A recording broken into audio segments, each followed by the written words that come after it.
Hi, we are going to get started because unlike most tracks here, we don't have 4 pitches today, we have 8, which is going to be amazing! So everyone, thank you so much. My name is Frances Pollock, and I am just here to welcome you to the inaugural Creative Entrepreneurship Pitch Competition. I am the track owner of this prize, and I am also a venture advisor at SciCity. Now, before we get started, I wanted to address the elephant in the room. This is not where artists/creatives usually share their ideas. Our work is often supported by frameworks where we sell ourselves based off of our craft. So putting our bodies on stage, putting ourselves in orchestras, working for someone else. Or in more recent years, when some of those craft-based opportunities became oversaturated, we sold ourselves based on other metrics. We sold ourselves based on our stories, our identities, or the impact that we were hoping to make in the world.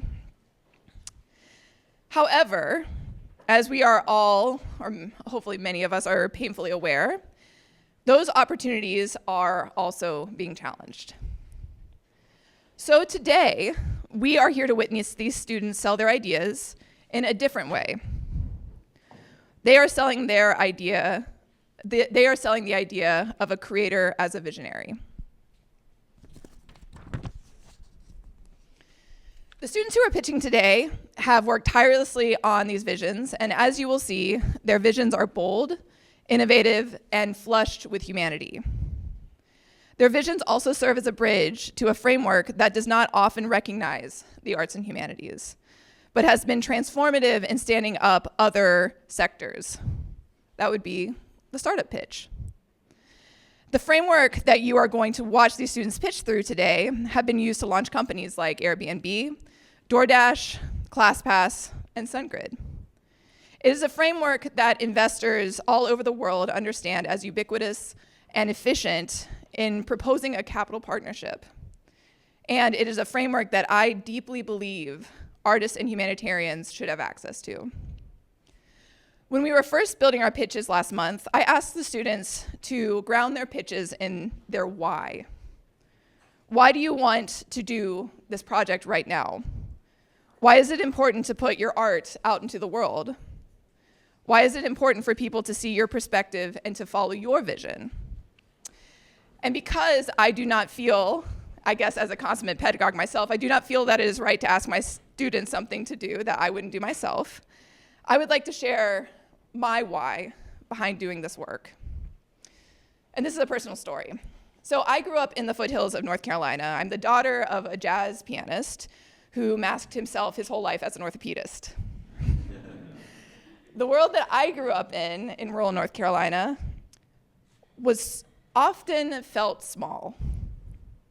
There were small opportunities, which led to small ambitions, and those small ambitions led to small perspectives of what the world could be.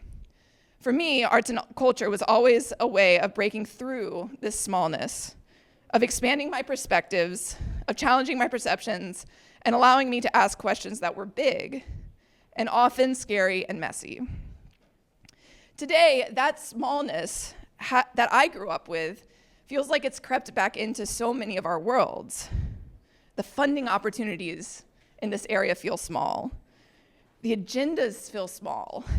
And the ideological frameworks that we are all asked to put ourselves in feel small.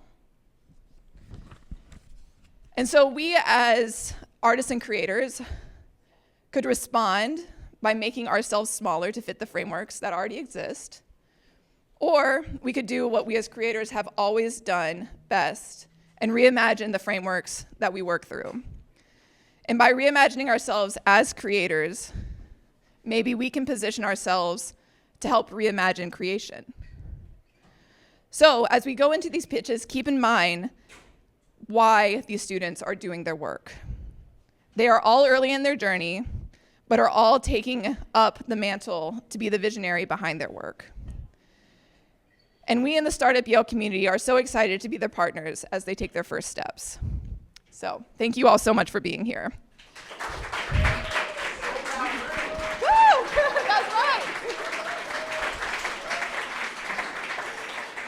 Now, I would like to start off the event, as we often do with at Sci-City, with a land acknowledgement. So here's our land acknowledgement. We acknowledge that Indigenous peoples and nations, including Mohegan, Mashantucket Pequot, Eastern Pequot, Schaghticoke, Golden Hill, Passagette, Niantic, and the Quinnipiac, and other Algonquin-speaking people, have stewarded through generations the lands and waterways of what is now the state of Connecticut. We honor and respect the enduring relationship that exists between these peoples and nations and this land. And we encourage you all, because we're not performative in our action, to take action. So to learn more about how to support Indigenous histories, communities, and rights, please visit these links below. Okay. Push this button. Now on to why you are all here. Let's get into these pitches. So we have this exemplary panel of judges who are going to give feedback on all of the students' work. And I am here to introduce each one of them. So our first judge is Daniel Kellogg, who is currently the president of Young Concert Artists. He brings a profound blend of artistry and leadership skills, honed both as an alumnus and a former YCA. And former YCA composer in residence, sorry. His tenure at YCA has been marked by a community to nurturing the next generation of concert soloists and artistic leaders, building upon the organization's legacy of launching prominent musical careers. As a celebrated composer, Daniel's work has been performed by leading orchestras such as the Philadelphia Orchestra, National Symphony Orchestra, and Orchestra de Chambre de Paris, and featured in festivals like Aspen Music Festival and the Cabria Festival of Contemporary Music. His compositions have been premiered by renowned ensembles, including the Takas Quartet, the Pacifica Quartet, and the Eighth Blackbird. Notable recognition include Charles Ives Award from the American Academy of the Arts and Letters, the SPCA Rudolph Neeson Award, and 6 Morton Gould Young Composers Award. His music has reached international audiences through broadcasts on NPR, BBC, and more. Daniel holds degrees from the Curtis Institute and the Yale School of Music, where he earned his doctorate of musical arts, and we are partners in that. He formerly served as professor of composition at the University of Colorado Boulder College of Music, where he spearheaded major initiatives, including forming new partnerships and expanding program funding. Now residing in New York with his family, Daniel is an avid runner who enjoys photography and cooking, finding joy in creative pursuits beyond the concert hall. So thank you so much for being here. Woo! Sunny Lee, who's right here, is a Grammy-nominated clarinetist, recording artist, TEDx speaker, and music entrepreneur based in New York City. Her recent album, Aspire, recorded with the London Symphony Orchestra, earned international acclaim, showcasing her artistry and versatility. With a career spanning performance, entrepreneurship, and arts leadership, she brings a dynamic blend of musicianship and business acumen to the classical music world. Miss Lee is also the founder of Musica Solis, an independent classical record label and sheet music producer. Through her artist consulting initiative, she is dedicated to mentoring emerging musicians and fostering innovative career paths, empowering them to navigate the fast-evolving music industry. She's a frequent guest lecturer of music entrepreneurship and has spoken at Harvard Business School, the Yale School of Music, the Eastman School of Music, Seoul National University, and Juilliard Pre-College. Her signature lecture series, You Are the Company, inspires musicians to shift their mindset and thrive as independent artists and industry leaders. Beyond music, she's an accomplished golfer, having won numerous amateur tournaments and championships. That's so cool. Known as Sunny Kang of the golf world, she was featured in Hong Kong's Golfer magazine and spoke at TEDx Hong Kong about the surprising parallels between golf and classical music, exploring the mental discipline and challenges of both through a lens of perfectionism. Miss Lee holds a BA from the Eastman School of Music and an MM and an AD from the Yale School of Music. Welcome, Sunny.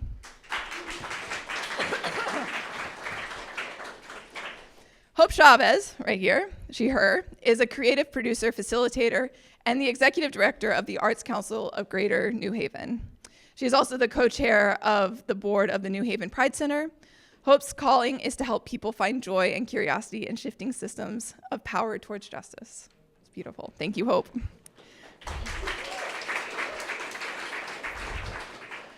And Shola Fadiran is a Nigerian-American multi-hyphenate artist. As an actor, he has appeared on Broadway in Sam Gold's Romeo and Juliet and Aaron Sorkin's Camelot. As a singer, he has performed in concerts internationally and in houses across the country. He is a co-founder of Midnight Oil Collective.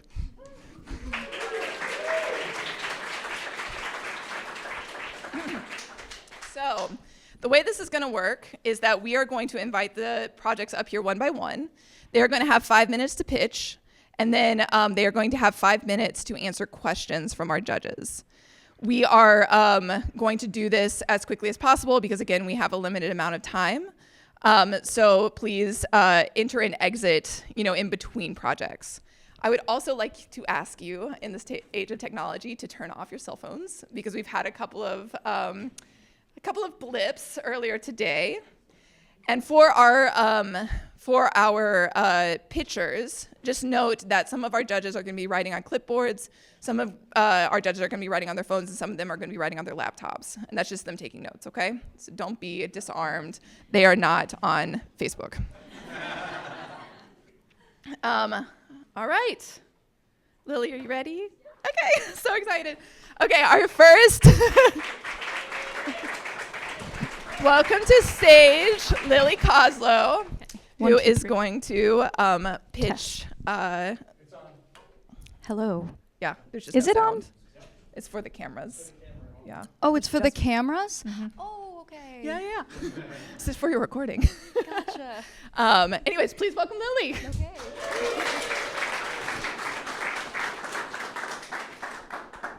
Good afternoon, everyone. My name is Lily Koslow, and I am a composer, performance artist, and designer of interdisciplinary creative tools. I'm excited to be joining forces with the Ensemble Eclat for the creation of an innovative new work. Everything Waiting for Midnight is an electroacoustic monodrama on text by Clarice Lispector, a modernist visionary of 20th century Brazil. The piece will be scored for amplified soprano, 9 instruments, live electronics, and audio reactive lights, acting as a nexus between modern literature, theater, music, and technology. The text for the piece is drawn from Clarice Lispector's first novel, Near to the Wild Heart, which shook the literary scene with its gritty and impassioned expressionism.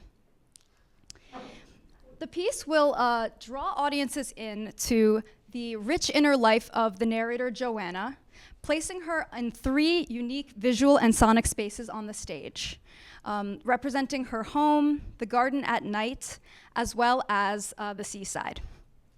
Radically feminist and rooted in technological innovation, this piece will show us her stream of consciousness expression. In addition, the staging for this piece also involves the transformation of everyday domestic objects into an orchestra of sonic actors, which will make the literary scenes come to life. So I'd like to show you an example of a prototype that I created for this piece based on my residency at the Yale Center for Collaborative Arts and Media. So the singing lamp reacts to live voice in real time, almost as if the lamp itself could speak or sing. So what makes this project truly innovative is the interconnectivity between these 4 elements that work together to enhance the storytelling. This piece is a wide invitation to community members interested in theater, music, technology, and literature, uniting people from communities that are often considered disparate and don't often get to communicate with each other enough. I'd like to tell you a little bit about the performing ensemble. So éclat is the French word for sparkle, burst, and glisten, and that's exactly what this ensemble did upon taking the Montreal music scene by storm in 2022.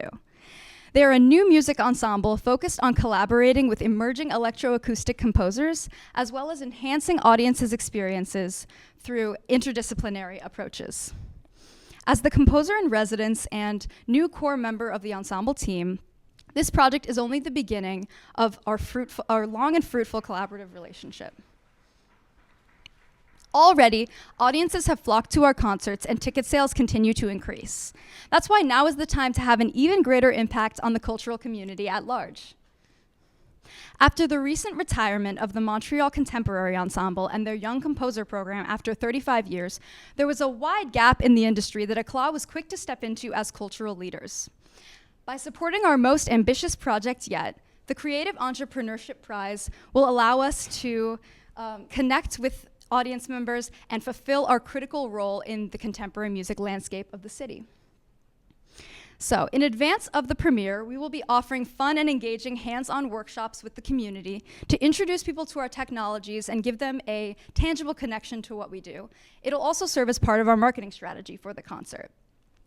We will capture the performance in a cinematic video that we can use to pitch to future awards, grants, and residencies, as well as other ensembles who can license the piece for me for further performances beyond just ECLA and the premiere.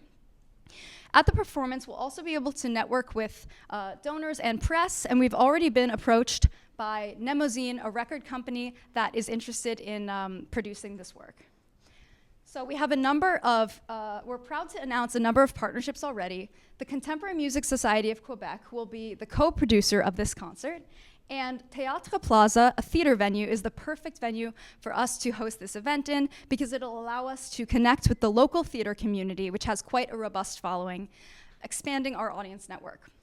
We've also been funded by the Yale Center for Collaborative Arts and Media, and we're awaiting confirmation from our past partners, the Quebec Arts Council and Montreal Arts Council. We'll also be collaborating with internationally acclaimed soprano Elizabeth Boudreau, who we're happy to have on our team. So, the Creative Entrepreneurship Prize will allow us to create a stunning visual and theatrical impact, going beyond the basic concert model and offering audiences an immersive, theatrical, and collective experience. Thank you so much, and I look forward to your questions.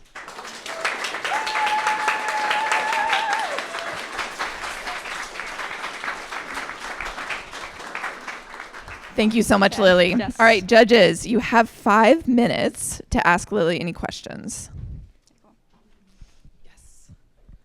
Can we see the former slide again? Sure. First question is, it was hard to understand, is it a narrative thing or is it a non-narrative? And if it's non-narrative, Yeah. what's the impact you're hoping that the audience will walk away from? Tied into that is how does the technology and innovation, like how does that transcend being the gimmick? Like what's the artistic Yeah. connection you're trying to make? Absolutely. So the novel itself takes a kind of like coming of age approach.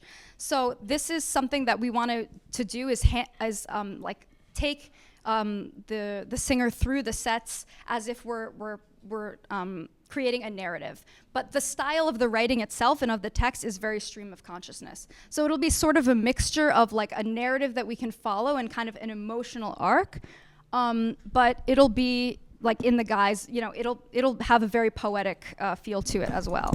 So yeah, and to address your question about the gimmickiness of multimedia, I think that this piece really needs to be multimedia, and it's quite integral to the storytelling because it really reflects the text. So the text has these kind of jittering objects in it, like the personified clock, these anthropomorphized objects, and that's what I meant when I said we want to create like an orchestra of these sonic actors out of, for example, the lamp and other, you know, amplified objects, amplifying the pencil in her notebook as she's furiously writing. So we want to bring the audience into the story by using these mediums, and that's why we've chosen to.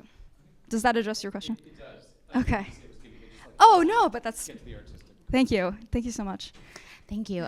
So a couple questions about connection to community. So are the rest of most of the artists then based in Montreal? You said you've had existing performances of other works. The scale of those, give me a sense of that and existing. Sure. It sounds like you have venue relationships, but I'm just wondering how you're going to get folks in and who those existing folks are. Absolutely. Yeah, I can go to my slide with the partners that we've had in the past. So this is like a list of our current and past partnerships. So we've done, like the majority of these organizations are Montreal-based, and so is this performance and the ensemble itself. So we already have deep roots in the community, and we've done almost all of our concerts already in this city. So yeah. That'll actually only be the beginning, though, because we hope to license the piece to like American ensembles and expand the life of the. Yeah, I hope that. I have a question about your funding. So how many people are in your group, and how many pieces or how many projects have you lined up so that it's continuous, so it's not just one-off thing? Absolutely. So we have 15 ensemble members, and then our core administrative team is just the 5 of us. And we have future upcoming concerts coming up. So like this partnership with the SMCQ this partnership with the SMCQ is a big one because they bring in their own they come with their own audience as well. So we'll be fusing like our following with their following. And like I said, do you have projects already? Other upcoming projects. Yes. Yeah. So we do a lot of interdisciplinary work. So another project coming up will be collaborating with a sculptor and doing sonic art around the sculpture. So it'll be using like haptics as well. So it's sort of a different type of approach to technology, but it's still using sound art, music, and in this case, more of a sculpture approach. So yeah, we have upcoming projects besides this one that are also interdisciplinary, and yes. In terms of your funding, this is also a core group question. This core group that you have, how are you sort of, as funding increases, how's funding used in terms of payment? How are you employing these groups? Who are the core group members? And then when you're like the soprano that's working with you on this project, is she a core group member? As you're getting designers involved and other people, especially with this project that is so design heavy, Right. how are they incorporated into the overall tapestry of the ensemble? Absolutely. So everyone will certainly be fairly compensated, and we do compensate the members of the ensemble, the instrumentalists, with their like guild rate, the standard guild rate. We will be in negotiations with the soprano's artist manager. So based on how she negotiates with us, we will pay her rate. And the way that we acquire funding, for the most part, is generally from public funding, so like provincial and city funding. But we also are working, of course, the SMCQ, who are our co-producers, are a main funder of this project, and they're a non-government organization. So it's sort of a mix of donors and public funding. But we normally have, in the past 2 years, we've had an average of about $45,000 as an income. So we've been doing pretty well on getting grants and stuff. We are just hoping to be able to bring this project to the next level by topping off our budget with the Creative Entrepreneurship Prize. Yeah, so hope that answers your question. Thank you so much.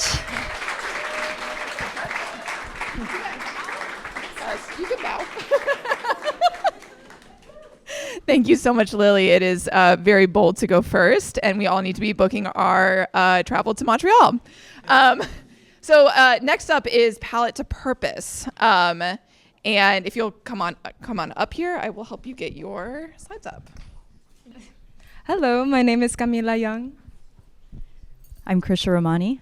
I'm Anjal Jain, and we're the co-founders of Palette to Purpose. So last year, I organized an environmental art exhibition in New York. It was based around climate change, and everything was coming together up until our jazz band canceled last minute.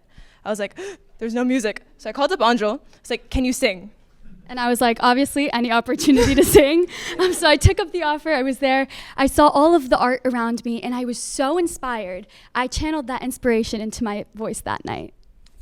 And I saw firsthand just how powerful it is when art and music combine. And that's why we started Palette to Purpose, because we wanted to share that vision. Palette to Purpose redefines gallery. We are a society of people intent on communicating beyond words. A creative studio, traveling art gallery, an auction house. And our clients are anyone with a vision and a purpose, institutions, nonprofits, even individuals. You tell us what moves you. Is it low vision advocacy? Is it women's rights? Is it Buddhist philosophy? And then we take your inspiration and passion and turn it into an immersive exhibition. Why are we trying to reduce the beauty of complexity into algorithms, into words? We have globalized knowledge through words, but that was never how we were supposed to communicate wisdom. We were supposed to experience, to feel. That's the purpose of mentorship. Creatives often have a vision, but they lack the network often to bring it to life. Currently, galleries thrive on exclusivity, and many of them do not cater to audiences that don't resonate with visual forms. The multi-sensory approach is able to leverage the fact that experience is the universal language. Imagine a table. Michelangelo, Da Vinci, Monteverdi, Galileo, and you're there too. You have a vision, but you don't know how to put it together? Well, guess what? Everyone there can help bring it forward with you. And when you join our table, you join our society of change makers. Because when you bring good people together, you don't just start conversation, you spark movements. So in just 3 months, and with only $500, we launched our first small-scale pilot in Styles Art Gallery. So we invited artists, composers, Fragrancers, perfumists, as you can see. Yes, engineers, we brought them all together to answer the question, what is your ecological vision? And with that, we invited them to feel the multi-sensory component. We invited them to see, smell, taste, hear, and feel climate impact. And the traction that we received was honestly more than we expected. In fact, one of the composers came up to us afterwards and was like, you know what, after this, I'm going to start surrounding myself with all of the senses when I compose. Because artists oftentimes box themselves in their comfort zones, but immersing yourself in the senses helps you expand creativity. Now, imagine what we could do with 12K. So Palette to Purpose is a social enterprise, which means that we exist to drive positive change while also generating sustainable revenue. So our impact is just as important to us as our income. So we have two main streams of revenue. Firstly, through our patron system, in which patrons commission the art exhibits that they are passionate about, and also through the exhibition itself.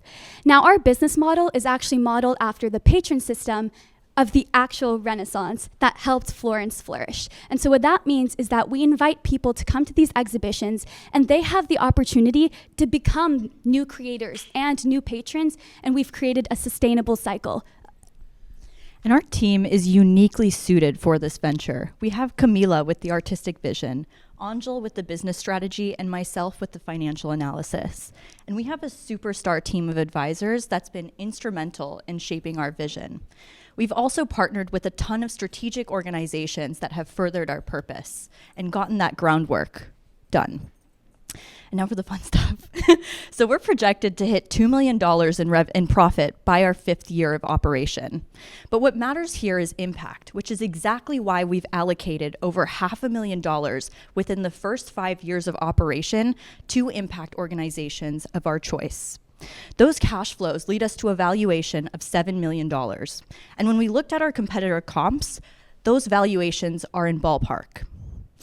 At the end of the day, this $12,000 of funding is catalytic. We have the proof of model and proof of concept. We have our first patron lined up. We have partners and people working and pitching for us, basically. All we need is that first push to get our first large-scale gallery off the ground. Join a society that is intent on communicating the way that we have done since the start of history. Experience. Multisensory. Are you a Medici, a Michelangelo? Are you a feeler, a seer? Do you have a vision? What's your role at that table?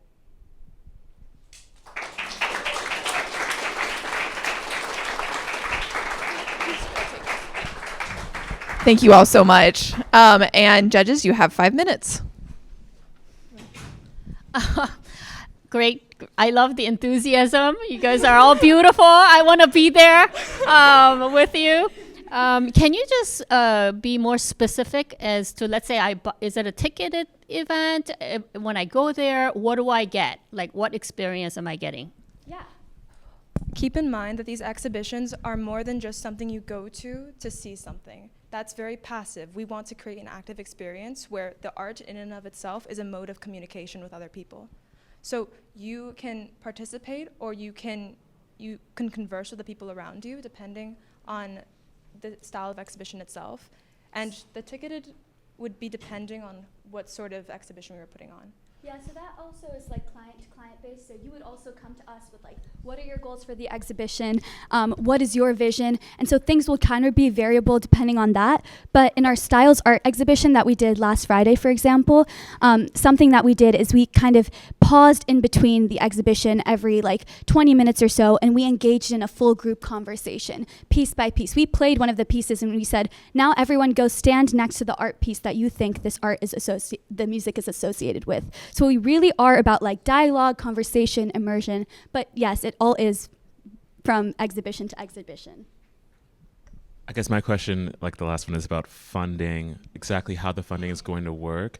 The finances of it, I'm a little confused on in terms of, but I also love the Medici sort of stuff. I love this idea of coming to a gathering and experiencing art in this way. I'm just wondering, I think there's a page where you said some of the funding, if you were to get funding from this, would go to artist salaries. Who's the artist in this question? The client's coming to you, and there are multiple artists coming and bringing themselves to it. Who is getting paid? And then also who is putting the money in? If it's not ticketed, I guess I have questions just about how that financing is going to work for, as let's say, an imaginary event where a client comes to you. Yeah, so happy to take that question. We built out a financial projection. So all artists and composers, so imagine you have Galileo and Medici up at the table and also Leonardo da Vinci. So Leonardo da Vinci is getting paid for his work. For example, if we have an engineer at the table, they're getting salaried, or they're kind of doing a work for hire contract is what we're imagining. Artists are selling their artwork, and we do 50% artist commission, 50% goes to us, 10%, like 50% of that, or 10% of the 50% goes to the impact organization of our choice, which is how we got the donation dollars. In terms of actual revenue streams, so if you look at our costs over here, so salaries for performers, engineers, and composers are factored in, so they're all getting paid. And then you also have an organizer's salary that's going out, and obviously food, drink, and venue. But everyone is getting paid that's coming to the table. We're kind of just the exigence that's bringing everyone together. Keep in mind the Medici model, the reason it worked was because he worked so hands-on with the artist. Kind of, it was an evolving relationship over time. You paid them to bring about the vision, and it's a back and forth where the patron isn't just paying for an exhibition on a one-off. They're paying for the artist in and of himself to create a living out of their work. Okay. Sorry, also on the funding model, I know how hard it is in a place like New York or anywhere else to sell tickets and to get people to commission art. How many tickets have you actually sold so far, and what's your model for building a community and selling tickets? Because there is so much competition.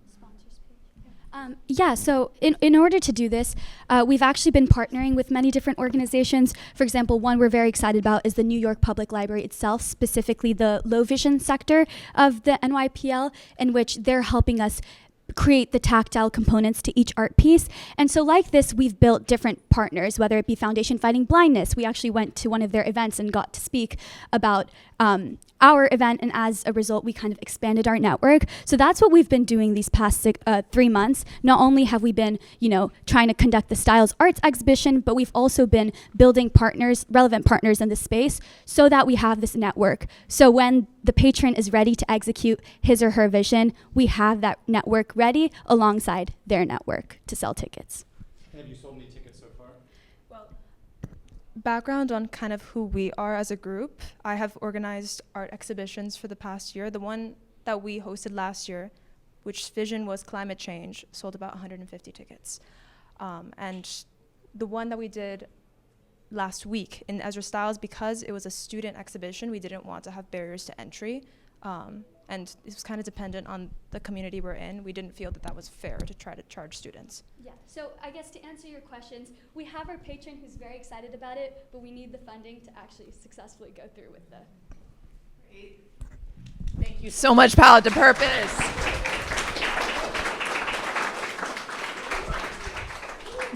I love it, bringing the Renaissance back. Next up, we have Unboxed Musicians. This is Hill House, not Unboxed Musicians. Good afternoon, everyone. My name is Yejin, and this is my partner, Vishnu. Imagine taking your child to a kids' concert, secretly dreading the usual. Baby Shark, Let It Go, and nursery rhymes. But instead, fresh, imaginative music fills the hall. Your child is captivated, and to your surprise, so are you. What if we could redefine what children's music can be? We are Unboxed Musicians, a musical collective bridging gap between contemporary music and the audiences through multidisciplinary collaborations. Our past projects have revealed our impact in arts innovation and audience engagement, and now we are bringing that vision to young listeners. Mini Music Box is a contemporary children's music project that merges music and education. But why now? Why children's music? Current market is dominated by pop genres with repetitive melodies and virtual instruments, overlooking what classical music can offer. And big institutions perform on a nearly century-old repertoire like Peter and the Wolf. We see a huge gap and huge opportunity in children's music market. We did a test run of our prototype piece Anima Lou at an outreach concert for children aged 0 to 5. Both children and parents who were disengaged during nursery rhymes were captivated, listening in awe. This confirmed our belief that there is a demand for fresh, engaging music for children. Beyond filling this gap, Mini Music Box addresses 3 wider industry issues: shrinking audiences, barriers for emerging composers, and artistic and financial sustainability. First of all, Mini Music Box fosters future audiences by exposing young, open-minded listeners to diverse musical languages, making them a natural part of their musical experience. And parents are audiences too. Mini Music Box may be their first encounter with contemporary music, not to mention the importance of their role in shaping their children's listening habits. With this dual audience approach, Mini Music Box creates a meaningful family experience while contributing to the wider classical music industry. Secondly, emerging composers often lack opportunities and are frequently asked to work for free. Our packaged commission model addresses this issue by providing financial, professional, and educational supports to composers from all backgrounds. This also benefits us by lowering the initial costs while fostering long-term relationships with artists. Too many works are performed once and then forgotten.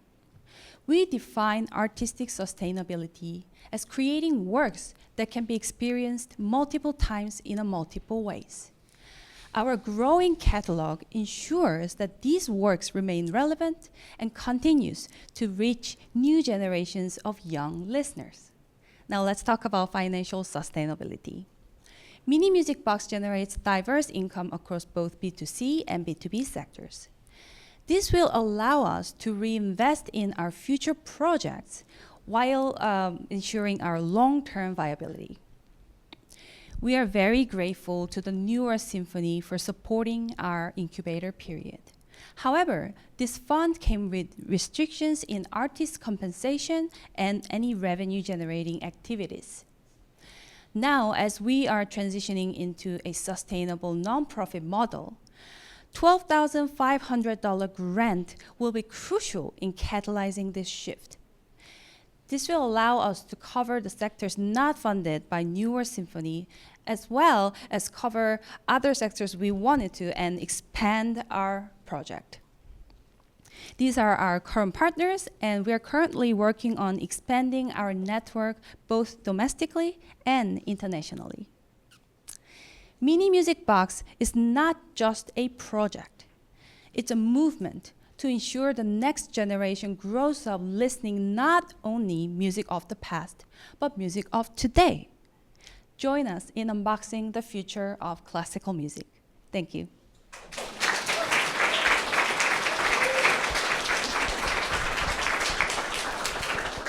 Thank you so much, Yejin. All right, you have 5 minutes.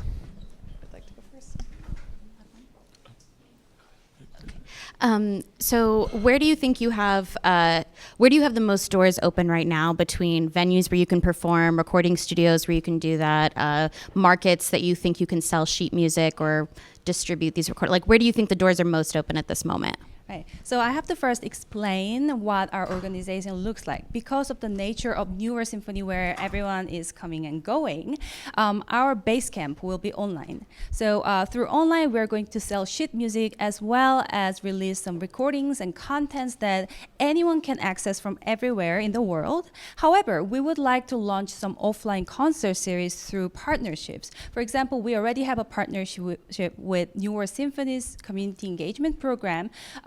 And they have 4 concerts secured at Miami Children's Museum. And the benefit of that is we don't have to build infrastructure ourselves, as well as being able to test the market without spending any extra money. So, sorry, how big are those audiences right now that you've started to build online?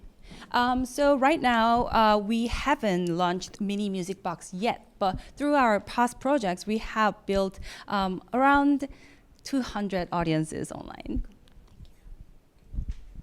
And I just wanted to mention, not only are we focusing on the online sector, but we already have a proven record of offline performances with audiences of over 500 to 1,000 people through 3 seasons in the New World Symphony.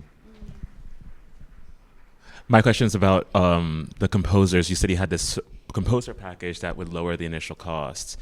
I'm guessing there's an honorarium. You said that there's some sort of educational Yes. part of it. Can you speak more about what that is, what this composer package is? And also, you said something about how you keep the compositions relevant. Is that just through online sales, or is there a more expensive part of that? Okay, those are really 2 questions. Okay, Yeah. I'll answer one by one. So can you go to the package commission model, please? Yeah. Yes. So the package commission model is actually something I came up with because I am an emerging composer. I do have a music degree, but I do not have composition degree per se. And the biggest barrier is that because I don't have any degree or prior commission, it is really hard to land on the first commission, as well as not being able to participate in many workshops because I am not enrolled in composition degree. So to address this issue, I came up with this model, and also because of Newer Symphony's fund restriction, but also with the network, we were able to have composition workshops with composers like Michael Abels, Martin Bresnik, Jennifer Higdon. So that is one opportunity we are giving, as well as we are giving them that first commission to open to more opportunities for the composer, as well as really cool Spotify profiles, and people can Google you up and your music. Question is, obviously you need an infrastructure to put on concerts if it's going to be in person, and every orchestra is trying to do young person concerts. So my understanding this, you're trying to create a model where you can then sell materials to those organizations who would put it on, or you'd be looking to partner with people in the future to put on concerts? I think at the moment it's flexible. Our direct sale is going to be online until we build enough revenue to put on our own offline concert, because that needs more money. But right now, our offline concert strategy is through partnerships, because there are a lot of big institutions who do have children's music concerts. However, they don't really have specifically written music for them, for the children aged 0 to 5. Yeah. Okay, got it. So I love that you're zeroing in on children's music. I think that's very so much needed in these days. So what about like Mozart and Bach? Are you going to be, because like Baby Einstein is all about Mozart. So are you going to be incorporating in that as well as new music? There are already so many great music for children, and we're not trying to advocate that contemporary music is better than those music. We are trying to give them choices before they form prejudice and preference against contemporary music. So then are you going to have limits on when you commission a piece, because usually like classical music is very long. Yeah. I mean, attention span for even the adults are very short. Yeah. So what is the time limit? We're trying to make it like 3 to 4 minutes. The longest piece we have is 8 minutes, but we are going to make sure we have guided activities as well as accompanying materials like animations that will keep them interested.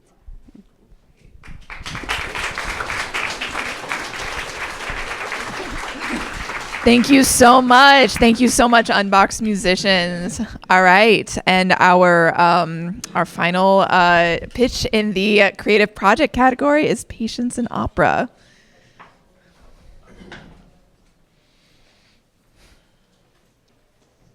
Unbox musicians, I'm kind of imagining Miss Rachel meets Baby Einstein. That's kind of what that's kind of how I'm conceptualizing this.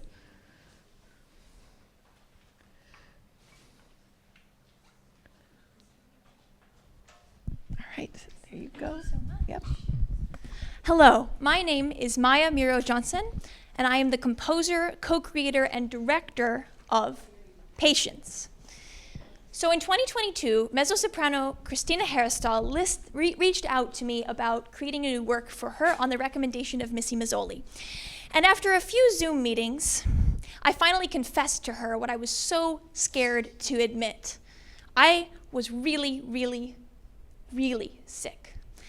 I was unable to eat, I was unable to walk, I was having heart palpitations, and no matter how many doctors I saw, not one of them seemed to believe me, and I had no answers.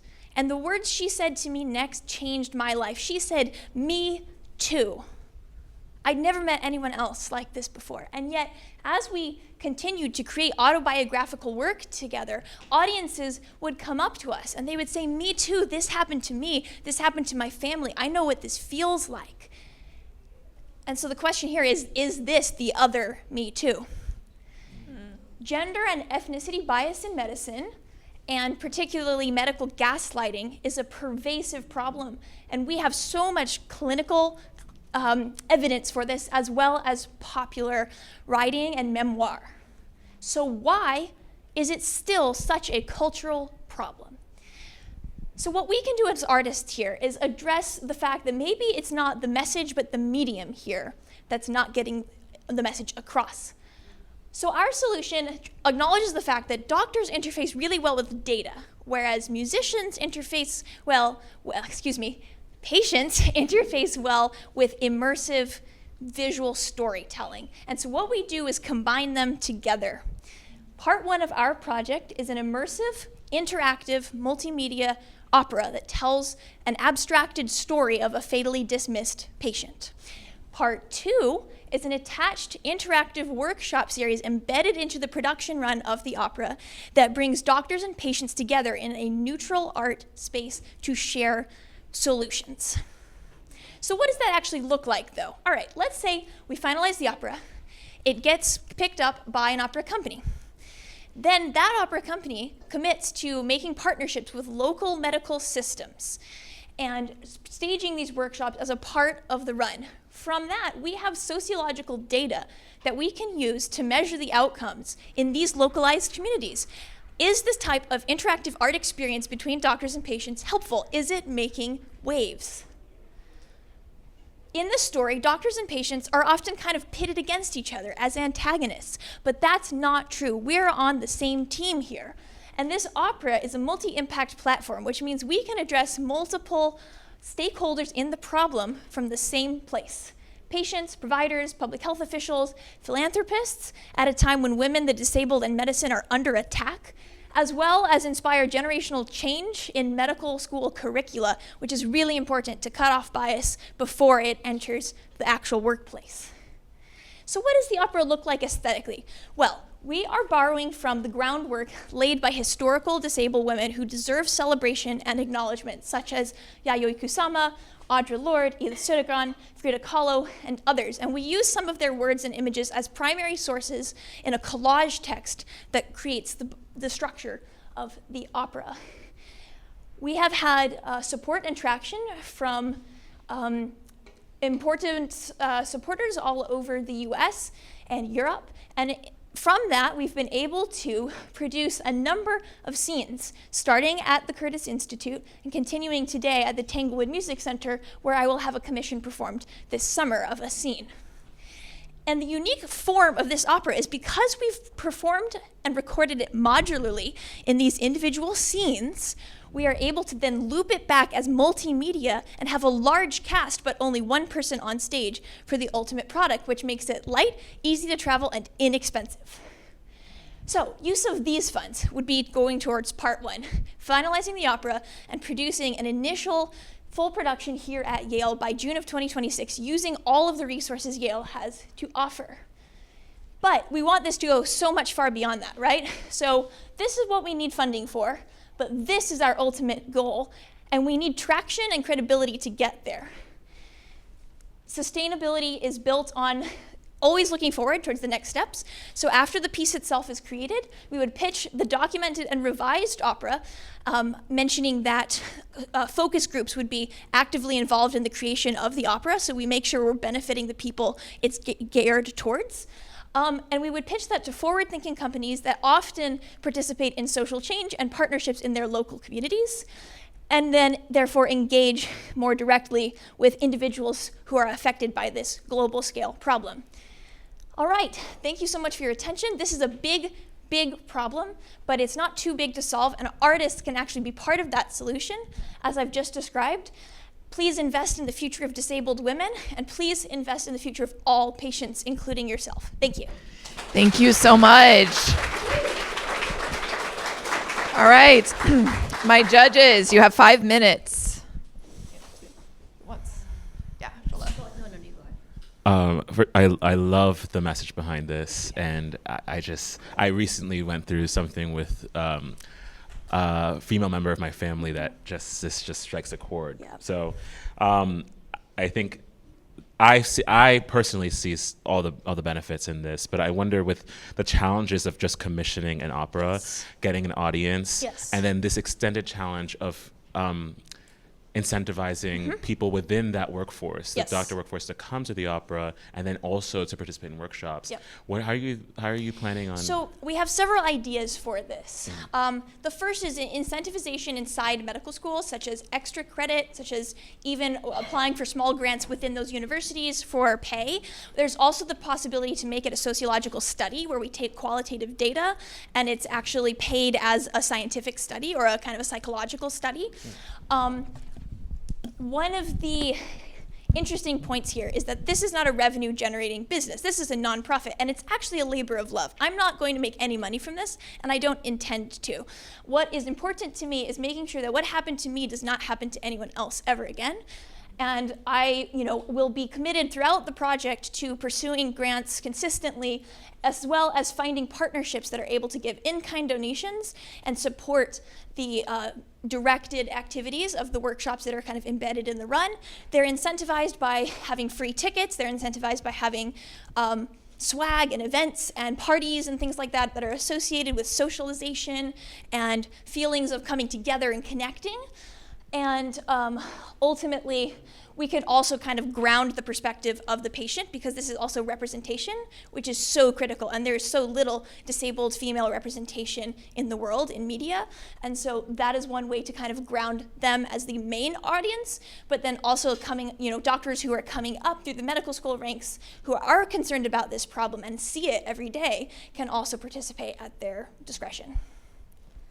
Sorry, a clarification. It probably was clear and I missed it. Is Missy Mazzoli your creative partner, or that was inspiration and you have a different creative partner? She's a mentor and has assisted us with connections in this project. So who is your, because you've used we many times, who is your creative? I'm sorry, Christina, who is not, she's in Norway, so she's not here today, but she... And what's her role? What is... So yes, good point. So she is a co-creator. We work on the text and structure together. She is a mezzo-soprano, and the main role is her. So she's the solo performer. You're the composer, but you're collaborating to create this together. Exactly. I'm so sorry that was not clear, but yes, she is the solo performer, and I'm the co-composer, kind of creating this together for her, for us, for our community. Got it. There was an opera company that just went away called On-Site Opera. Okay. That yeah. created pieces that could be performed in any number of different spaces. Yes. Is this very much restricted to a theatrical space? No, this is an excellent observation. It can be an installation, it can be a film. We want it to be active because there are so many passive things in this genre, like an awareness pin, or like post a little heart on Instagram that says someone with this disease passed away today, so sad. Like, that's too passive. So we're looking for active engagement. So the best opportunities would be kind of museums, hospitals themselves, libraries, theaters. Opera companies are obviously the first choice, but there are so many other types of theater companies that would be really interested in doing this type of interactive work. It would be really amazing if you could develop it with partners outside of academia, because as was sort of talked about, Yeah. it's just so hard to get It's opera really done. hard to get funding. There are a lot of hospitals that actually have quasi-performance spaces. Yes, although there are some that have amazing orchestras, and many doctors themselves are musicians, which is something we would capitalize on. So I know. I mean, the word opera itself Yeah. is so heavy that I'm just imagining sitting there for 5 hours with the. No. So, is Yeah. there any way that you can rebrand Yes. the word opera so that people can, see what you're exactly? That's a great point. We've tried different things: music theater, music dance experience, perhaps. But music theater is close. The issue with that is that it could be conflated with musical theater, which is a specific genre.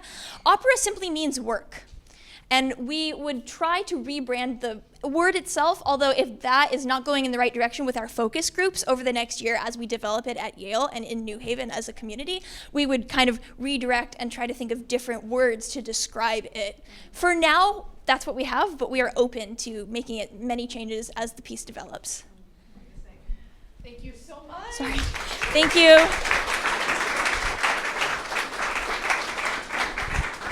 All right, that concludes the Creative Project Award. I want to thank all of our incredible presenters. That was really just very inspiring. So can we give them a round of applause?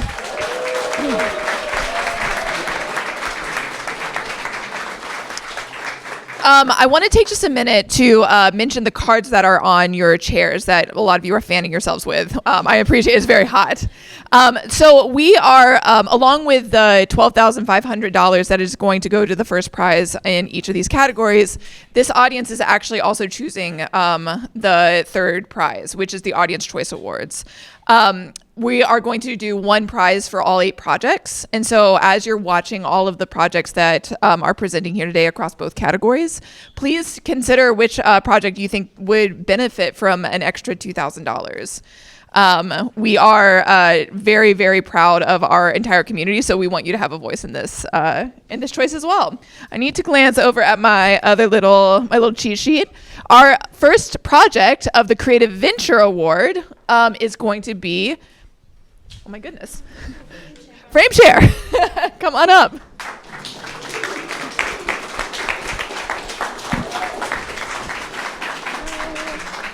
Hello. I'm Camilla Novoviano. I'm the COO of FrameShare. And I'm Stefan, the CEO of FrameShare. Thanks. And we are so excited to introduce FrameShare, a platform for elevating emotional expression in a digital world. Many of us struggle with our mental health. Talk therapy, however, is not a one-size-fits-all solution. It can be overly verbal and overly structured, which makes it unapproachable for many people. Art therapy, on the other hand, offers an emotionally driven experiential alternative. It is a clinically grounded mental health practice that uses creative tools like drawing, painting, and sculpture as a part of the therapeutic process. First introduced in the 1940s, art therapy has recently seen very rapid growth as groups with distinct needs like adolescents, veterans, and autistic clients have been growing. The global art therapy market is projected to increase significantly from $3 billion to $5.8 billion by 2032. And despite a 40% increase in US art therapy degrees over the last decade, there is still no digital platform for providing this service. When conducting sessions remotely, most art therapists are forced to either cancel their appointments or to fall back on bad generic tools. I don't know if any of you have ever tried drawing on Zoom. It's not very good. And this limits their practice by almost 15% due to the absence of these digital alternatives. It's fair to say that art therapists are taking care of some of society's most vulnerable, but they themselves are entirely unsupported. Until FrameShare. The first digital platform built specifically for art therapists. Built on 100+ hours of user interviews, but launched just this year, FrameShare combines a real-time collaborative canvas, built-in video, and a suite of art tools. Therapists can run remote or hybrid sessions with up to 10 people, securely save and revisit artwork, and select materials that mimic real-life textures. It's HIPAA compliant, intuitive to use, and built to support therapist work, not to replace it. Art therapists do use tools, but it's often a combination of many that produce a very suboptimal result. Whether it's fragmented solutions or larger platforms with a paucity of creative options, there are no competitors satisfying art therapy's creative focus. And the impact is already clear. Therapists say FrameShare helps them reach clients they'd otherwise not be able to reach. For adolescents, rural patients, and immunocompromised individuals, it makes therapy possible when nothing else can. FrameShare enables resilient care, strengthens therapist communities, and when it comes to AI, we're focused on augmentation, not automation, supporting therapists without ever replacing the human connection at the very heart of this work. The impact and lack of alternatives is already reflected in our traction. In just 2 months, with no marketing, we've already onboarded 226 users across 12 states and countries, including 2 paying therapists. We just completed a self-serve option, and we expect those numbers to jump over the coming weeks. Over 50% of users return weekly, with the average session length growing from 14 to 24 minutes month over month. Through our current partnerships, we're already just 1 email away from nearly 5,000 art therapists. As our foundation of individual art therapists grows, we will extend up through the institutions that they work with. We'll reach the majority of the 25,000 art therapists worldwide through partnerships like these. From there, we'll focus on building sticky products and delivering value, offering free access to drive engagement and retention, then monetizing through premium features for power users and larger enterprises. The majority of our funding will go towards building our platform, building infrastructure that's insulated from competition and ready to scale, also while adding increasing value for our therapists. We think a lean angel round will get us to sustainable break-even and long-term growth. Here's a quick look at our team. Together, we blend clinical insight, technical execution, exactly what this moment in digital health needs. Support from our advisors as well has been crucial.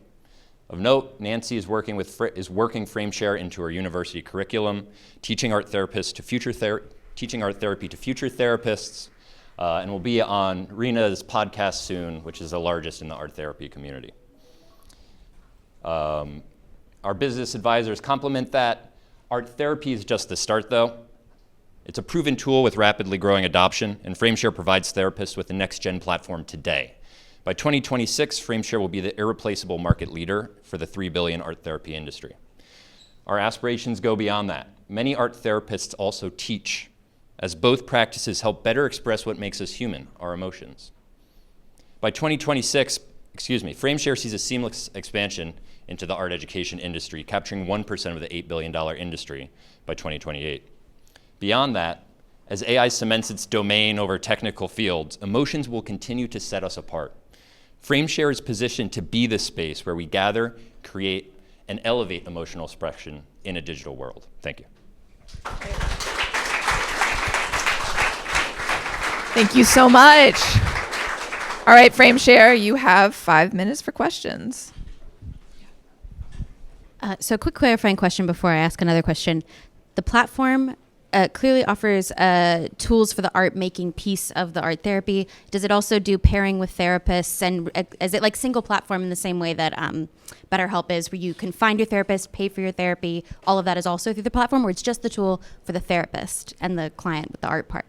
No, right now we don't offer a therapist marketplace, Okay. but we will build that. Marketplaces are notoriously tough to build. Yep. Building supply and demand at the same time is really difficult. So we're going to work with those pre-existing relationships, leverage those. Once we have a lot of suppliers, then we'll build the marketplace so that demand can grow. Okay, so therapist decides to use FrameShare. They make sure that their client has the link or the app or whatever to use it during the session. Are you familiar with an organization called Art Pharmacy? No. Okay, so I will just plug in for you all that as you expand into that space, Art Pharmacy is coming to Connecticut. They're in 4 other states. They basically work to get health insurance companies to cover the cost of going to art experiences as a supplement to someone's therapy, paying for the theater ticket, paying for the dance class, paying for the so on and so forth. So to that end, I'm just really curious how you're going to measure the impact and efficacy of using a digital tool for the art therapy experience. It sounds Absolutely. like some people are using something else, but yeah. That's an incredible reference for us, so thank you. Yeah. But we'll be using Iris Plus standards as much as we can because those are pretty standard across impact. Okay. But we'll also be creating our own standards. We're already tracking a lot of metrics in our user panel, but impact is the core of what we do, so we're paying close attention to that. So just to clarify too, for myself, the person who is being therapized by whatever therapist, the therapy, yes, they're not paying for this. This app is for the therapist themselves. It's SaaS B2B, small to medium business enterprise. We're focused on selling to art therapists that already have this extremely strong relationship with their clients. Great. And so how much, just to get a framework, the average therapist who is an art therapist, who probably also does other things, what is the cost for them to right now, I guess I'd say, for them to onboard to your service and use all of its services? Right now, we're break even with $50 a month. So we're talking about $50 a year, so just $2 a month. It's introductory pricing just to get people on it. Okay. Long term, we're trying to figure out what their reservation price is. We want this to reach as many people as possible. That's why we're focused on usage-based monetization. We want people who get sick and prefer to do in person, have this as an option to use as a one-off and not have to pay for it. But we want people who are really using it in their enterprise, across a hospital, Boys and Girls Club, whatever it is. If they're really power users and making this a part of their business, they are going to be paying to offset the costs that we're spending on the people who are using it for free. It's all about impact, but we think there can be a sustainable business model as a part of it. Okay. And there really isn't any direct competition? Because it seems like a wonderful idea, but hard to imagine with all of the tech startups out there. I spent 2 years wondering the same thing. It was originally Will Wheeler's idea, and I spent 2 years here at Yale doing research, hundreds of hours of interviews. I was amazed. There is no direct competitor. That's not to say that people don't have solutions. They're using Zoom, they're using other platforms and fragmented solutions, but there's no one-stop shop where they open their app at the beginning of the day and close it at the end and can run their full practice on it. There's nothing that's been built for our therapists. And sorry, I don't know the technology. Is it mouse-driven? Is it tablet-driven with a so right now you could use it on a tablet, on your computer. You can also use it on mobile. It's not super optimized for it quite yet. We do have the pictures if you want to go back other way. So yes, you can access it anywhere with an internet connection. You can see a little bit what it looks like here. If you have a touch screen, it will work well with that as well. So is there an app? I mean, there's an app for it. Yes. If you go to frame-share.org, you can go. Okay, because I just looked at the app. I couldn't find it, but maybe we have it on 2 different websites right now. And okay. We're putting it together just because now it's finally, as of last week, in this self-serve position. So it's ready to stand on its own. So I'm looking at your website, and there are really nice, beautiful art here. Yeah. We can actually go to the end and show them the gallery too. Yeah. That's like an artwork right there. Yes. And so people can create their art while they're doing their therapy. This is from some of our students who are using it in China, at Liverpool University in Suzhou. You can keep going. These are different versions of the application built with Yale School of Art. So it is very creative, hence why we came to this category and not to a healthcare category. We also like you guys way better. So yes, creativity is a big part of it. Thank you. Thank you so much, FrameShare. We are also very glad that you came here instead of into the health category. All right, next up is Comware. So picture this. You're sitting in class or a meeting and you want to pay attention, you want to participate, you want to learn, but your mind is racing. You can't keep your hands still. You want to grab for something, probably your phone, scroll mindlessly, numb out a little bit, but that's not going to make you feel any better. It's probably actually going to make you feel worse. I'm Sam, and this is a situation that I've found myself in countless times. I have lived my entire life with ADHD and anxiety. And when I came back to school a couple years ago to work on my MBA, I really struggled. And I'm not alone in that struggle. As students, we're more anxious and stressed than ever. There's about 19 million students enrolled in higher education programs in the US, and more than 50% of them are screening positively for anxiety and depression.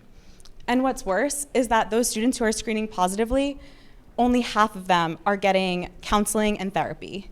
So there's a huge gap in the mental health support that students need and the support that they're actually getting. And that's where Comware comes in. Comware is intentionally crafted calming tools that combine tactile stimulation with guided breathing to help people manage stress and anxiety and calm their nervous system in real time. When I returned to school and I was really struggling, I couldn't find any tools that would work for the environment that I needed them in. I was so self-conscious that my peers would know that I was struggling and see me fidgeting with something in class and judge me. And that's why I created Comware, so that I would have a discreet, convenient way to calm my nervous system in the classroom without people recognizing it. And Comware is based on techniques that I learned through years of therapy and coaching. But these techniques have also been around for centuries and are drawn from cultural best practices that have been used in the Near East. And beyond that, there's actually recent research that was published in Nature last year that validates the impact of guided breathing on stress, anxiety, and depression. And the efficacy of these techniques is further illustrated in the traction that Comware's had to date. In Comware's first 10 months in the market, I've sold over $9,500 worth of products, over 700 products, and reached over 300 customers. Comware's available online. It's also in 3 brick and mortar shops. It's being used in 5 therapy offices and 2 university wellness centers. And the feedback that I've received from initial customers and early product users has been incredible and echoed the experience that I personally had when I started making it and bringing it to class with me. And it's even helping people in extremely stressful environments like the New York subway. Building off of the traction that I've already seen with Comware in developing the MVP product line and doing extensive market testing, I'm now focused on increasing production capacity so that I can meet the demand that Comware's already seeing from university partners and retailers interested in wholesale partnership opportunities. I'm focused on establishing my own production space and growing here in New Haven, creating opportunities for meaningful job creation, and also transitioning to work on Comware full-time once I graduate from my program in May. Beyond that, our growth will really center around platform development and market expansion as we start curating complementary products and resources and partnering with corporate wellness providers to reach even more audiences. Comware's financial projections illustrate this growth from 2025 to 2026 and is all based on actual data based on the revenue that we've received so far as we've been in market. As I've been growing Comware, I've tapped into the expertise of incredible advisors and mentors and complementary skill sets from amazing peer collaborators who've helped round out the skills needed to really allow Comware to unlock growth and scale. This prize will be essential in taking Comware from a series of successful pilots to a sustainable small business.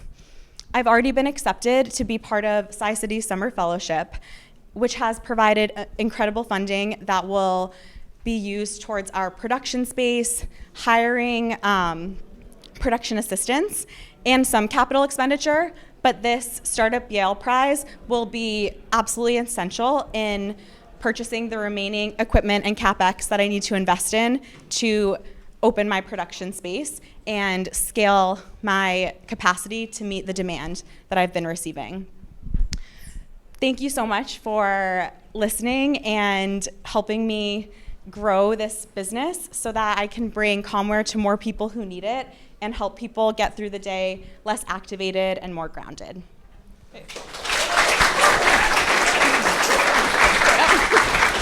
Oh, no, you did that, you did. Hi, great presentation. Thank you so much. One question, is there any meaning behind each craft? Yeah, absolutely. So a number of the objects, the ones that have like the lines on them, like the squiggle, and actually I can go back to all of them. So a number of these have guided breathings that are integrated into them. And so all of them come with instructions that actually walk you through how to complete the guided breathing. So educating people on these breathing patterns that are really effective at activating the parasympathetic nervous system, but also reinforcing it with the tactile tools. What's the average price point for these materials? And then talk to me about how you deal with competition with fidgets and worry stones and all the other such things. The kind of entry-level pricing is under $10. So really focused on keeping these products accessible because they're meant to reach as many people as possible. But they range from under $10 to the larger tiles are $25. And in terms of competition, so there are kind of 4 main categories of tools like this. Obviously, there are digital apps. There are more sensory tools, which is kind of where Comware sits with comm strips. There's fidget toys, and there's also wearable tech. But from a feature perspective, Comware is really focused on that like discrete aesthetic side. So a lot of the existing fidgets that are out there are really loud and colorful and feel like they're designed for kids. So Comware is really designed for adults and also to be more aesthetic and integrated into like objects that you're probably already using, like jewelry or keychains, things like that. Is there any research that goes behind the aesthetic itself? I know you're talking about the breathing aspect of it, but the aesthetic itself is this tactile nature based on something research-based? And then also, who is making these? So there has actually been some research that was published in Sweden around the impact of tactile stimulation on like calming the nervous system, things like that. But the actual aesthetics, there isn't any research that's been done on that. It's really just designed to reinforce the breathing techniques that they're based on. And right now I am making everything. So I have done ceramics for most of my life, and it's been an incredibly important part of my own personal mental health practice also. So it was one of those situations where I kind of started making the tools for myself and messing around in the studio, and when I realized the benefits that they were having personally, I decided to share them with others, and it's kind of grown organically from there. That may have answered one question, is are you a company of one? But my bigger question is, where have you sold so far, and where do you hope to sell in the future? Yeah, so right now I am a company of one, but I am looking to grow my team as I'm able to invest more in a larger production space, increasing capacity. And so far I've sold at a lot of like farmers markets, craft fairs, lots of pop-ups. I've also have my products currently in a coffee shop, a gallery, so local spaces like that. And I've received some interest in partnerships with other retailers from a wholesale perspective, but right now I just don't have the production capacity to meet that demand. But no partnering with therapy or people that work with children yet? Yeah, so I have partnered with a few therapists. So they bought my products and are using them in their offices, but they're not selling them.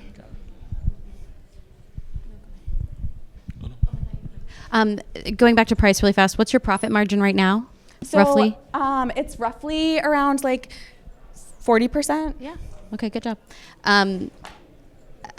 No. So, do they break? These look like you could drop it and break. And Yeah, so some of them do break. The longer, skinny ones, those ones are probably the most likely to break. Everything else is pretty durable and has been kind of tested. But if they break, I do offer like replacements at extremely discounted rates. But it is ceramic, so something that I'm considering in the future for other product line extensions is other materials that might be durable or like more suited for children, but right now really focused on ceramic because there is something really nice about the fact that this is a material that comes from the ground and these objects are really designed to ground you. That's right. Thank you so much.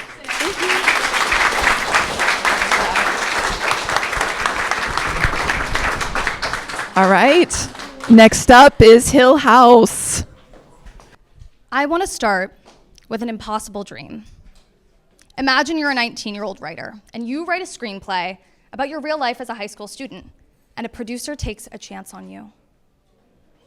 And your story becomes the 2007 Seth Rogen film, Superbad, starring a young two-time Oscar winner, Emma Stone, one of the highest-grossing films about young people of all time. This is a true story. But stories like this no longer exist in today's entertainment industry. Major studios and theater production companies prioritize recycled franchises over original voices. Theaters play it safe with revivals, and the few independent film companies that are taking risks don't push their work into major theaters. We want to change that.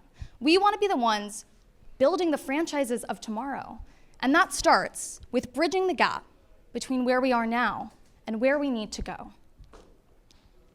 I'm Clementine. I'm Alika. I'm Ryan. And together we are Hill House, Start at the very end. a theater production company. 4 years ago, we came together from diverse markets and backgrounds, Mexico, Los Angeles, and Dubai, to produce our first show.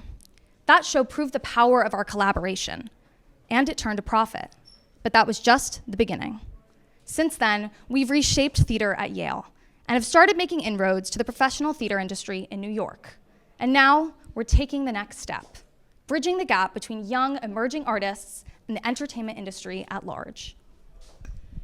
Broadway and Hollywood are stuck in the past. Theater companies cater to older audiences with classic revivals, pushing newer, risk-taking works to downtown and off-Broadway theaters. In film, 98% of films produced in the last 5 years belonged to franchises. Independent voices aren't getting the platform that they need. But it's not just about artists, it's about audiences too. The numbers prove this. In film, 91% of remakes perform worse than their originals among audiences. And since 2014, remakes have lost studios $3 billion in revenue. Recycled IP isn't timeless. Today's franchises were built decades ago. Thus, this classic IP is older than the young audiences needed to sustain their profitability. Young audiences crave original content. They crave new voices, new stories, new characters, new worlds. The data also supports this. A 2024 poll conducted by Tubi found that 74% of millennials and Gen Z prefer original content over remakes and franchises. In theater, Cola Scola's original Broadway play, Oh Mary, grossed $41.8 million in under a year. The demand is there. The industry just isn't meeting it yet. This is where Hill House comes in. Hill House bridges the gap between the inside, the institutions, the funding, the industry, and the outside, which are the new voices waiting for their shot. Our business model is straightforward. Start in theater, developing bold and original works. Transition those works into TV and film. Think of Fleabag, which started as a one-woman play that went on to become one of the most successful and critically acclaimed shows on Amazon. And then with this, we would be able to build the next generation of great writers. Think of Jesse Armstrong, who started in theater, then moved on to TV and film with the Emmy-winning show, Succession. And we're already making it happen.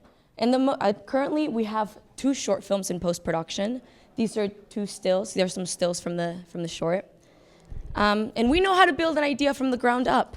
At Yale, we've produced 4 plays, which have been all sold out. We've mastered marketing, venue management, production logistics, and we've expanded our resources beyond Yale by building relationships with New York theater producers. But we're ready to take the next step by attaching ourselves to professional theater production. In under a year, as a formalized company, we've raised $22,000 in seed funding. We've also secured backing from Yale University's Theater, Dance, and Performance Studies program, the Film and Media Studies program, the Schwartzman Center, Sci-City, Grace Hopper College, the Women Faculty Forum, amongst others. With the Creative Entrepreneurship Prize, we will option new scripts, cover production costs, and pay our writers and talent.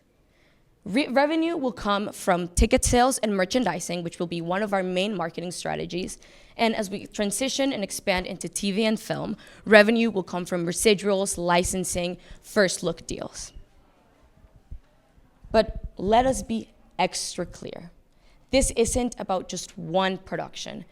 It's about creating a sustainable pipeline for new, bold, and original work.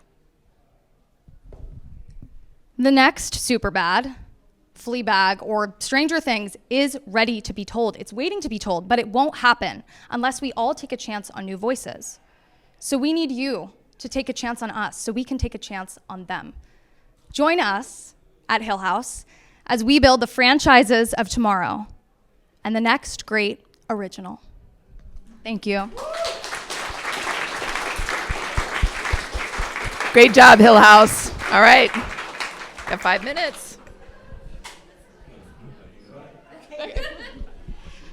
Okay, so I come from theater. There is an internal constant debate about whether or not it's content, whether or not it's marketing, whether or not it's audience accessibility and price point. Tell me how you get to the conclusion that I think you're presenting, which is content is the reason we don't have enough money sustaining theater right now.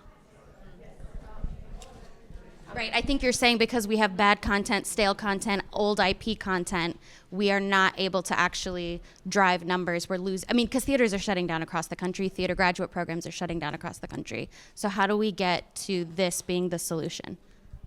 Yeah, so we think of theater very much as like our proof of concept. And so theater is kind of operating in a couple different functions in terms of how we intend to utilize the medium. It's helping us build brand identity by programming certain works, by establishing the types of stories that it is that Hill House tells. That is a way to all point to a certain brand identity, to a certain mission that we are intending to do, and it's also serving the function of acting as a means of which we are able to show to studios that we eventually want to franchise this content into that this is what's working for us already.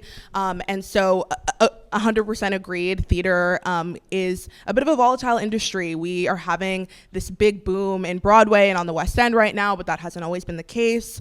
But we do believe in the power of theater, and especially at this present moment. And so that's kind of how theater is operating for us at this point. Yeah, I'd add that in response to your question about whether or not content is the problem or marketing is the problem, why we can't necessarily get butts in seats or haven't been able to historically.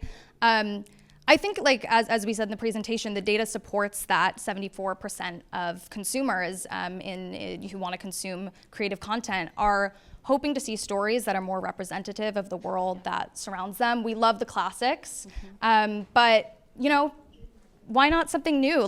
We had to get to the classics by taking a chance on what could be the next great story, some of the greatest stories that came out of Disney to begin with.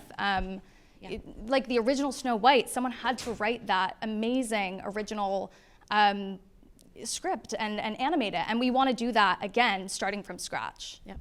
I asked the question because ostensibly most theater companies have a commissioning and a new work arm. So they are thinking about this question too. So I was curious how you would address it. So then my last follow-up is, since you have an ideal, it's a theater company to actually get you to film and television, Talk to me about how you talk to writers from the beginning, because not all theater writers present a script that is something that can be filmed. There's a reason it's for theater and vice versa. So how do you identify the artist from the beginning that they're going to want to go through this pipeline and the piece will work in both contexts? Yeah, I mean, we believe in adaptation. Obviously, not every script is made for every medium, and that's why we want to cultivate this space for writers to adapt that work from one medium to another. And that also starts at the very beginning of the process. I think a lot of what we're trying to do is establish from the very start that we're interested in franchising. Kind of what we've identified is that a lot of independent production companies are seeing new works, new voices, new scripts as, pieces that will fit into these niche areas. They're intentionally giving them limited releases. They're, not even considering sequels. It's not something that's top of mind for anyone. That is exactly the opposite of what we want to do. We want writers that want their stories to live on and that are gonna, create big worlds that are going to be able to have spin-offs and adaptations and iterations. At the end of the day, also, it's about IP. These writers are coming into this process with certain IP. If they don't feel they can adapt that specific IP into another medium, we also want to help them do that. We want to get them in contact with the people that, can do that. I love this idea, and I'm big on producing work that's actually good and not just. But I will say that many investors and producers aren't really that interested in it being quote unquote good, but they're interested in metrics. And they like Jumanji 3 is being made because Jumanji 3 actually makes that studio money, even though it's bad. On some nominal level, it makes them enough money to continue. It's like Disney's churros at Disney make them like $95 million a year. You know what I mean? Like they don't really care that churros could be anything, but as long as it makes that nominal amount of money, that's what they care about. And so I'm wondering about those metrics. You said merchandising would be one of your big points of income, and I'm wondering how that's going to work, and also how you intend to convince investors on this end. Yeah, I know we're out of time, so very quickly, in terms of merchandising, a big piece of also, and I guess this also kind of went back to your first question as well, marketing, we think is the ticket. We think that young people are interested in being a part of something, this idea of like sense of community. That's why you've seen some shows, a lot of original shows, specifically on Broadway, like in Oh Mary, they've created these communities and subcultures around their content, around the, the actors and the stories and the IP. And so, now I'm blanking on the original question. The merchandising piece of it, yes. And so the merchandising piece of it goes into that, is if we can establish this really clear marketing concept for each show, like we want it to be specific to the IP, specific to the show, we really believe that we can create these subcultures around this IP and these eventual franchises that can get us to that piece where merchandising is our big ticket item. Thank you so much. Congratulations, Hill House. I know you heard it here. Franchise is the way of the future. All right, you guys, we just about made it. One more. I know. Thank you so much for being such an incredible and supporting audience. Our last company is MakerState. And because I know that everyone is going to be rushing out to get a cool glass of water, make sure that you find a pen and you fill out your Audience Choice Award and hand it to Josie. Josie, can you wave? Josie, can you wave about who to hand in your Audience Choice Award to? Box right there. Awesome. Thank you all.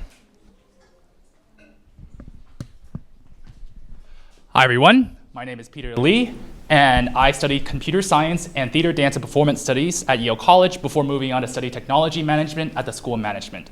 Today, I'm here to talk to you all about our company, MakerState. Meet Maddie Jo. Maddie Jo recently published her book, God, Sex, and Rich People.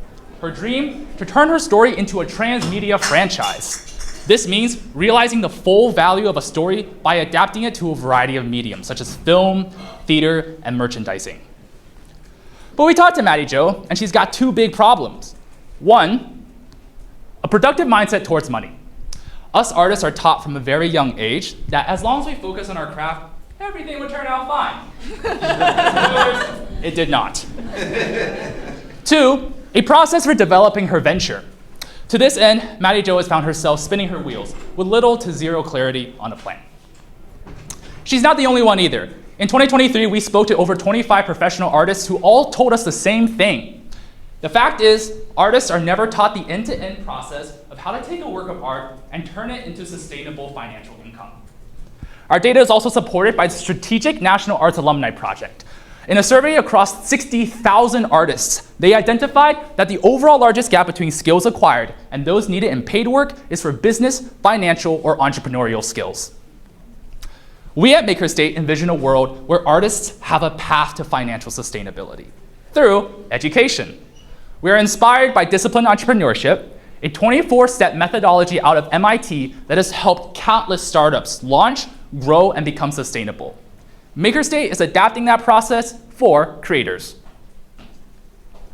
Our solution, an individualized entrepreneurship education for creators. Our users begin with introductory workshops walking them through the fundamental process of disciplined creative entrepreneurship before moving on to the core curriculum. Throughout the process, they encounter accessible content, active learning exercises, powerful case studies, and AI-powered strategy and feedback, culminating in an implementable business plan, an investor-ready pitch deck, and robust financial model. And we have come a long way. The MakerState team first came together in late 2023 when we conducted preliminary market research together. Then, in the summer, an audience of artist entrepreneurs selected us for the Audience Choice Award at Yale Innovation Summit. Later in the fall, we tested our first introductory workshops at Creative U, garnering incredible audience feedback and 20-plus waitlist signups. That winter, we began our product development process with 3 professional artists and launched our digital platform with 5 digital users. At the top of this year, we began working on a digital course with MIT X, and as of this spring, we are finalizing initial B2B pilot sales with 3 national scale institutions totaling a $350,000 ARR by contract signing. And we are the team to get this done. Our CEO, Jenny, is a serial entrepreneur and entrepreneurship lecturer at Sloan MIT. Our CPO, Emily, co-founded Midnight Oil Collective and has extensive experience teaching new financials models to artists. I am MakerState's lead developer with years of experience working as a venture associate at SciCity and as a software engineer. Our team of advisors, Bill, Jean-Jacques, Ben, and Francis, are all distinguished and thought leaders in the field of entrepreneurship education. Bill in particular actually wrote Disciplined Entrepreneurship. This year we're focused on locking down key partnerships with institutions working in education and the arts. As I mentioned before, we are already engaged in the $350,000 contract negotiations, but that is just the beginning. As we move on, every year we will bring in new partners who will buy licenses from us and connect us to new artists. Eventually, we hope to sell directly to artists, and by capturing just 5% of the 2.67 million working artists in the United States today, we will unlock a market value of $133 million. Today is a time when many of our arts institutions and our art funding are being challenged. At MakerState, we aim to help our individual artists share their stories and build a sustainable income for themselves. This prize will come at a crucial time for us as we aim towards closing our contracts and also working on product development at the same time. Thank you very much for listening.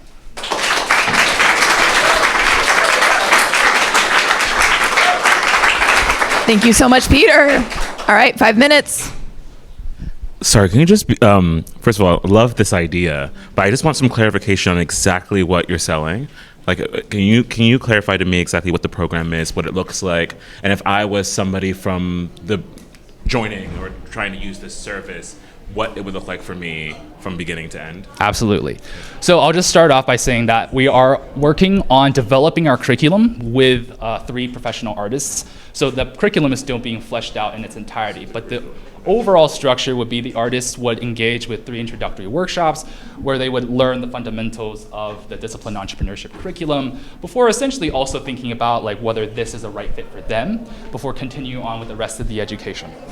The education would involve these modules, as you can see on the screen, highlighting different aspects of what it takes to apply entrepreneurship to a work of art. and scaling it up to become a business. And the aforementioned sort of content, active learning exercises, case studies that would ultimately culminate in an AI feedback and strategy and the business plan, pitch deck, and financial model. So just going a little bit further into that, can you read the topics that you are scheduled to teach? Yeah, so our actual first 2 workshops are already out. Workshop 1, Impact and Sustainability. Workshop 2, Commercialization Frameworks for Artists. And Workshop 3, which is soon to be out, Building a Team. And our chapters for our actual curriculum are also in development. So 300-something-ish $1,000 being negotiated between 3 national organizations that I presume would get this out to their membership and communities. Does that mean it costs about $100,000 for an arts organization to license this to their community? And I'm asking because I know you've thought about this, so I want to hear how you describe the tension between trying to give artists who don't have access to this information some other way. So I'm going to assume they're in a pretty vulnerable position and they really need it. How you ensure that this is not price exploitative to them on the back end, if that makes sense. Absolutely. So that's a great question. Thank you. We're covering this in a few different ways. So namely, the experiments we're running with these contracts, with our paid pilot sales, we're working with these institutions to kind of figure out exactly what that relationship would look like. The idea is that the institutions would buy licenses for their artists. At the same time, some artists are able to afford the education, who are able to purchase directly, and that's our eventual hope to scale to. We're also working on a $100,000 donor fund to help artists who are truly unable to access the education right now. It's $1,000 to sponsor an artist. That's incoming as well. Actually, we have some traction there. Who are your institutional partners? First question. Second question is, I've actually worked with young classical musicians for more than 20 years. It's actually really hard to convincing musicians they should learn about like personal finance or creating a business plan. Absolutely. Like it's almost impossible to convince a young creative that this could be hugely valuable. What do you think about that? Yeah, so that's actually a conversation we've had a lot. I'll also talk about the institutional partners after. But we have a lot of conversations with that in our initial preliminary market interviews with artists, because I mean, even my peers, right? A lot of us are kind of like, business, do I really want to get into it? Can I just find someone else to do all this for me?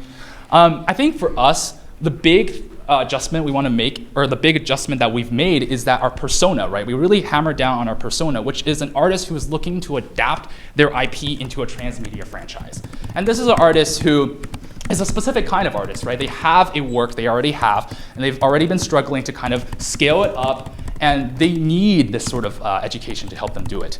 And with those artists, we actually find that their, at least reactions in terms of this process, like Maddie, who I've spoken about in our presentations, said, creating your dreams doesn't have to feel so isolating, insurmountable. Or another digital user told me that it was almost like a slap in the face or a kick in the butt. This is what you should be doing. So I will point that out, but at the same time, I also say that a lot of artists I do know are realizing more and more, right, given the circumstances that we're now facing in our country, that we gotta be scrappy and we gotta make some money to get our actual ideas out there, because the ideas are actually, at the end of the day, more important. Oh, no. I just wanted to hear the institutions real quick. The institutions. Yeah, so we're actually engaged in a few conversations with specific institutions, some of which has to remain confidential, but some of them are national level foundations, nonprofits, educators at agencies, consultants who are teaching artists. We're experimenting with who are the best sort of B2B buyers in that regard. Cool.